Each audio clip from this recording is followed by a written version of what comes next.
Dans le prochain épisode de Un si grand soleil. Tandis que Christophe contre-attaque, Thaïs est sous le charme de son professeur.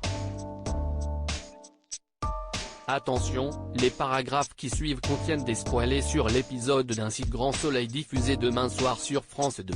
Si vous ne voulez rien savoir, ne lisez pas ce qui suit.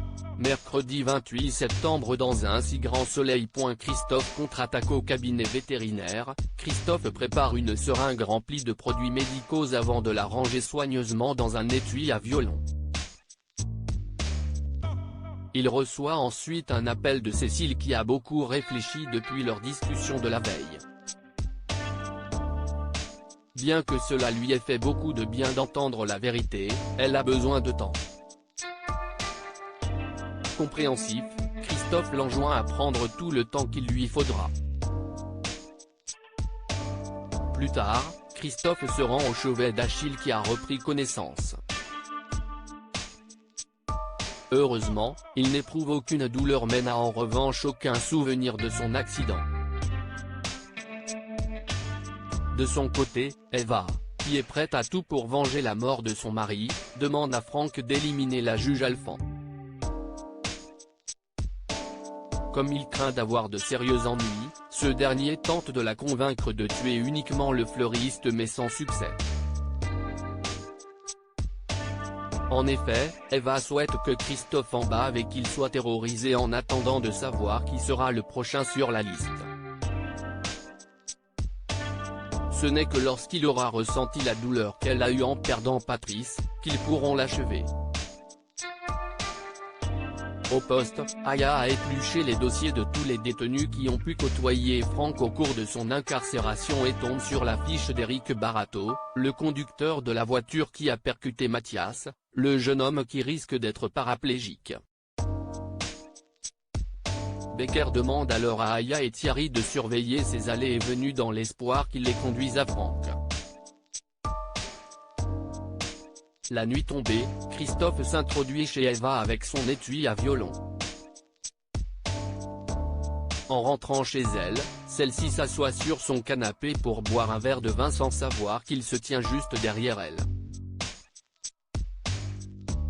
Au moment où elle voit son reflet dans le miroir en face d'elle, il est malheureusement déjà trop tard.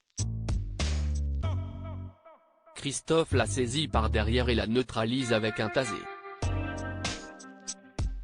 Thaïs est sous le charme de son professeur. Thaïs fait son jogging du matin et guette Damien, le professeur de philo sur lequel elle fantasme. En vain.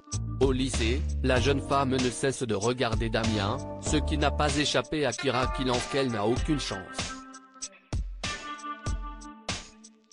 Malgré tout, Thaïs semble persuadée du contraire. Plus tard, Damien donne son cours de philo dans un parc et demande à ses élèves de préparer en binôme un exposé sur certains grands thèmes. Pour leur part, Thaïs et Lily ont été choisis pour faire équipe sur la thématique morale et politique et Louis et Kira sur celui du libre arbitre. Si Thaïs souhaite travailler avec son ami, Damien lui rappelle qu'il fait cela afin qu'elle sorte de sa zone de confort. À la fin du cours, Thaïs parle à Damien de son semi-marathon et propose même d'être sa partenaire de course. Toutefois, il décline gentiment en prétextant que son élève risque de dépasser le maître. Thaïs, qui ne compte pas baisser les bras, offre alors de lui montrer de nouveaux parcours afin de lui faire découvrir de nouvelles sensations. De son côté, Kira est contente de faire son exposé et invite Louis à venir travailler dans sa nouvelle maison. Tandis qu'ils discutent, Lily les interrompt pour parler à Louis en privé, ce qui déçoit évidemment Kira. Un sentiment qui va s'accentuer puisque quelques heures plus tard, Louis passe son temps à répondre aux messages de Lily au lieu de travailler.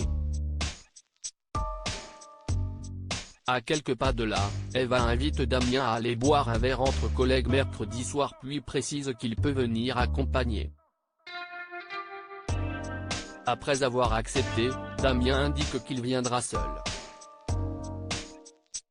En effet, il sort d'une histoire d'amour compliquée et a eu besoin de mettre 400 km entre lui et son ex-compagne.